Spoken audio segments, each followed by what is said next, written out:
கார்த்திகை தீபம் சீரியலில் ஒரு சூப்பரான எபிசோட் வந்திருக்குன்னே சொல்லலாம். மிஸ் பண்ணாமல் ஃபுல் வீடியோவும் கேளுங்க. வீடியோக்குள்ளே போகிறதுக்கு முன்னாடி நம்ம சேனலை லைக் அண்ட் சப்ஸ்கிரைப் பண்ணி சப்போர்ட் பண்ணுங்கள்.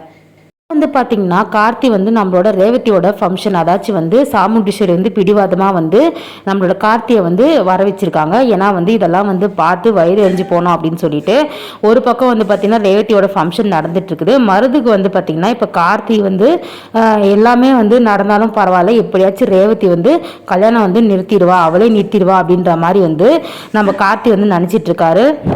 சாமுண்டீஸ்வரி பண்ணுற எல்லாத்தையும் சகிச்சிட்டு இருக்காரு. சாமுண்டீஸ்வரி கார்த்திகிட்ட போய் பந்தக்கால் ஃபங்க்ஷன் நடந்து முடிஞ்சிடுச்சு, இதுக்கப்புறம் மோதிரம் மாற்றிப்பாங்க, நிச்சயமும் நடக்க போகுது, அதெல்லாம் இருந்து பார்த்துட்டு போ அப்படின்ற மாதிரி நம்மளோட கார்த்திகிட்ட என்ன பண்ணுறாங்கன்னா ரொம்பவே திமிரா இவனால் எதுவுமே பண்ண முடியாது அப்படின்ற மாதிரி சொல்கிறாங்க.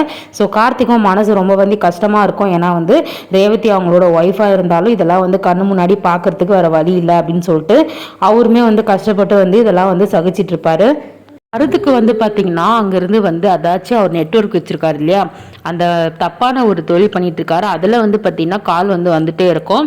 கார்த்தி என்ன பண்ணுறாரு, நோட் பண்ணிட்டு இருக்காரு. மருது ஏதோ ஒரு நெட்வொர்க்கில் ஏதோ ஒரு லிங்க்ல இருக்கான், ஏதோ தப்பு நடக்குது, மருது கிட்ட ஏதோ ஒரு பிரச்சனை இருக்குது அப்படின்ற மாதிரி கார்த்தி நோட் பண்ணுறாரு.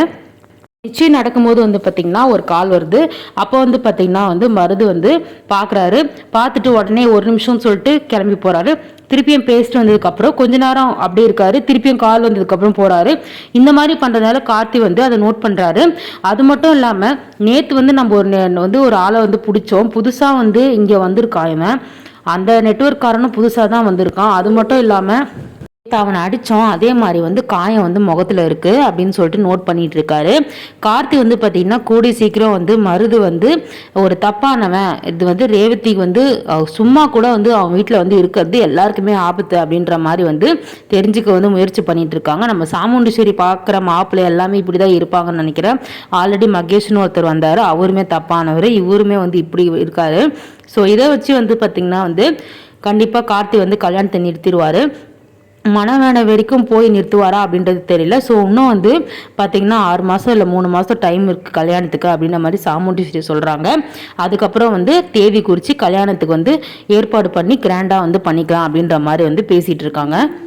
நம்மளோட மயில் வாகனம் உடனே ராஜராஜன் கிட்ட பேசிட்டு இருக்காரு. மாமா, இங்கே என்னதான் நடக்குதுன்னு எனக்கு ஒன்றுமே புரியல, அத்தை என்ன சொல்லிட்டு இருக்காங்க, இன்னும் ப்ராப்பராக டைவர்ஸே வாங்கலை, அதுக்கப்புறம் எப்படி கல்யாணம் பண்ணுவாங்கன்னு சொல்லிட்டு இருக்காங்க, பழசெல்லாம் மறந்தா மாதிரி, அப்படி ரேவதி மாதிரியே அத்தை நடந்துட்டு இருக்காங்க அப்படின்னு சொல்லும் போது, விடு மாப்பிள்ள, கல்யாணம்லாம் நடக்காது, எல்லாம் என்னோட சின்ன மாப்பிள்ள பார்த்துப்பாரு, அவர் நடக்க விட்டுருவாரா, டைவர்ஸ் கூட வாங்காமல் எப்படி கல்யாணம் பண்ணுவா, அதுக்காக தான் இத்தனை நாளுக்கு தள்ளி வச்சிருக்கா, எப்படியும் ரேவதி கிட்ட கேட்பாங்கல்ல, அப்போ மாட்டிப்பாங்கல்ல அப்படின்ற மாதிரி பேசி இருக்காங்க. ஆமா மாப்பிள்ள, அதெல்லாம் நம்ம பார்க்க தானே போறோம், நல்லதும் பார்ப்போம் கெட்டதும் பார்ப்போம் அப்படின்ற மாதிரி பேசிட்டு இருக்காங்க. இப்ப கார்த்தி பார்த்தீங்கன்னா தீவிரமா ஒரு பக்கம் நெட்வொர்க்ல இருக்கிற 2 பேர், அதாச்சும் மருது கூட இருக்க 2 பேர் பார்த்தீங்கன்னா அந்த ஆஃபீஸில், அதான் நம்ம கார்த்தியோட ஆஃபீஸில் ஜாயின் பண்ணியிருக்காங்க. அது மூலிமா மருதை கண்டுபிடிக்கலாம். அப்படி இல்லைன்னா பார்த்தீங்கன்னா போலீஸ்காரங்க ஒரு பக்கம் இந்த நெட்வொர்க்கை பற்றி விஷயத்தெல்லாம் கேதர் பண்ணிட்டு இருக்காங்க. அது மூலியமாகவும் மருது இந்த மாதிரி அக்யூஸ்ட் அப்படின்னு சொல்லிட்டு கண்டுபிடிப்பாங்க. மருதுக்கு நல்லாவே தெரியும் கார்த்தின்றவன் தான் நம்மளை அடித்தான், அவன் இனிமேல் சேஃப்டியாக நம்ம இருந்துக்கணும், அவன் நம்மளை நெருங்காதபடி நம்ம தள்ளியே இருக்கணும், அவன் கூட பக்கத்தில் வந்தான்னா கண்டிப்பாக நம்ம மாட்டிப்போம் அப்படின்ற மாதிரி தெரிஞ்சு போச்சு.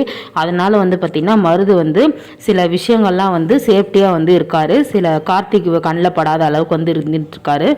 ஃபங்க்ஷன் முடிஞ்சு வழக்கம் போல் பார்த்திங்கன்னா ரேவதி ஆஃபீஸ்க்கு வராங்க. இதுக்கப்புறம் ஆஃபீஸ்லேருந்து சதி பண்ணுறது யார் அப்படின்னு சொல்லிட்டு கண்டுபிடிக்க போகிறாரு. ஒரு பக்கம் கார்த்தியை வெறுத்து நம்மளோட ரேவதி ஆஃபீஸை விட்டு நிற்கணும் அப்படின்னு சொல்லிட்டு நம்மளோட சாமுண்டீஸ்வரி பிரியா அப்படின்றவங்களை ஆஃபீஸில் செட் பண்ணி வச்சுருக்காங்க. பிரியா பார்த்திங்கன்னா தனக்குமே ஒரு காரியம் ஆகணும், அதாச்சும் நம்மளோட கார்த்தி கிடைக்கணும் அப்படின்னு சொல்லிட்டு இந்த வேலையெல்லாம் பார்த்துட்டு இருக்காங்க. ஸோ நெக்ஸ்ட் என்ன நடக்க போகுதுன்னு சொல்லிட்டு வெயிட் பண்ணி பார்க்கலாம். தேங்க்யூ.